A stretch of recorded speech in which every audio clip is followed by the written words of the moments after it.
I'm already bracing for comments praising Israel or Palestine, telling me I'm wrong and that I absolutely have to support one country or the other. But I'm not on Israel's side and I'm not on Palestine's side. I genuinely don't understand why an adult in 2026 will pick a side in a war where both sides kill civilians and run brutal aggressive propaganda against each other. I keep running into people who either support Israel or support Palestine. Where is the group that thinks nobody here is right or wrong, just civilians caught in the middle on both ends? Here is one fact about me. I was born in Moscow, I'm Russian, but I'm firmly against the war between Russia and Ukraine. I don't want either side to win. I want the war to end as soon as possible on terms that work for everyone. I want people to go home and I want the government to change in both countries, especially in Russia, so both countries can finally develop in peace. I apply that exact same logic here. Well, my name is Anastasia. I'm 19-year-old entrepreneur and I run this channel about history and politics. Don't forget to subscribe and hit like. You can also support the channel through the link in the description so content like this comes out more often. Here is one rule I have. I don't like anything with the word ultra attached to it, expect maybe an ultra all-inclusive resort. I don't like the far left any more than I like the far right. I'm genuinely a centrist in that sense, and not because I'm scared to take a position, but because every time I watch people push to either extreme, I see the exact same pattern of thinking. My group is always right, the other group doesn't even deserve sympathy. That's exactly why I don't take either the loudest pro-Israel voices or the loudest pro-Palestine voices seriously. Not because I don't care what happens to people, it's because both extremes right now are mainly busy with one thing, wishing death and harm on each other and calling it justice. A perfect example of how far people stop thinking once they go that far. The funniest thing to me is LGBT activists marching with a Hamas flag. Apparently, they're not quite aware that under Hamas rule in Gaza, they wouldn't exactly be welcomed with open arms. Here is another thing that gets to me. If you don't support Israel as a state, that's it. Apparently, you're automatically anti Semitic. But guys, that's not how this actually works.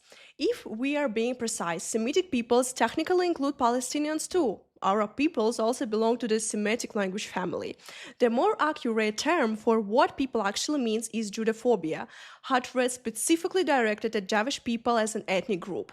And here is the real distinction. Pushing back against the state of Israel and its military policy isn't Judeophobia, any more than criticizing any other government amounts to hating an entire people. Same logic again. I'm Russian, but I don't like how Russia is run. Does that make me Russophobic? No. I love the culture, my hometown of Moscow, and plenty else about that country. The same applies to criticizing specific decisions made by Israeli leadership without feeling a shred of hatred toward Jewish people as an ethnic group or toward their heritage. Here are direct, documented facts, and yes, this is going to be uncomfortable to hear no matter which side you root for. If you're pro-Palestine, here is a fact that should sit poorly with you. Human Rights Watch released a 246-page report that directly calls the October 7 attack a planned assault specifically targeting the civil population, not a battlefield clash. The chief processor of the International Criminal Court personally state that the fighters hunted people down and that children were kidnapped straight out of their cribs. 2 years later, Amnesty International, which had historically avoided directly criticizing the Palestinian side for years, officially recognized these actions as war crimes and crimes against humanity for the first time, including sexual violence and the killing of captives. If you're pro-Israel, here is a fact that should sit poorly with you. The International Criminal Court issued an arrest warrant for Israeli Prime Minister Netanyahu and Defense Minister Gallant over allegations of using starvation as a weapon of war and deliberately striking civilian populations. A commission under the UN Human Rights Council directly labeled Israel's action in Gaza a genocide. And while the specific legal conclusion is disputed by some experts, the fact that more than 65 5,000 people have already died and nearly 80% of the territory's infrastructure has been destroyed, isn't disputed by anyone, including Israel's own government. Both sides received formal assurances from the exact same neutral organization, not from enemy propaganda, from Human Rights Watch, Amnesty International, and the International Criminal Court, all at once. Victory doesn't end a cycle of violence. Victory postpones it to the next generation. Each side in this conflict genuinely believes that if it finally wins outright, peace will follow. That logic is fundamentally broken because war doesn't burn out the desire for revenge, it fertilizes it.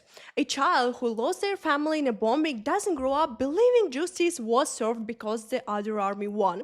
They grew up believing they need to get even. That's literally how human psychology works, documented across centuries of history, not just in this one conflict. When people say they want a winner, what they're actually picturing is a flag over a building, fireworks, a headline on the news. That's the pretty picture in their head, not what actually happens on the ground.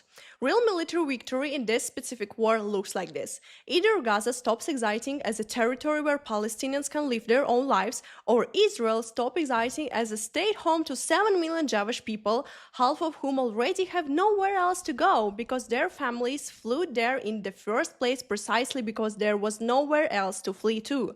One of those two outcomes is what you're actually asking for when you comment, "Let's just finish them off already." Ask yourself honestly, do you actually want that, or are you just tired of the news and want one side to finally shut up?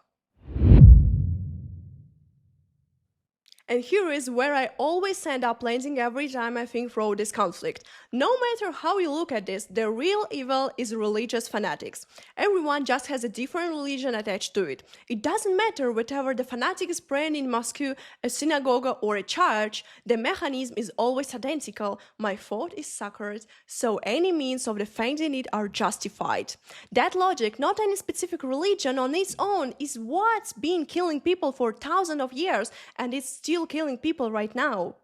If you have actually thought about all of this for even 5 minutes instead of just picking a side based on where you were born or what shows up in your feed, the only logical position is wanting the war to end, not wanting either side to win.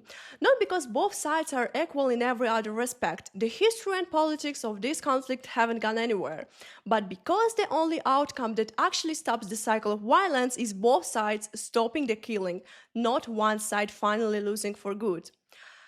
What do you think about this? Let me know in the comments and drop your ideas for what I should cover next.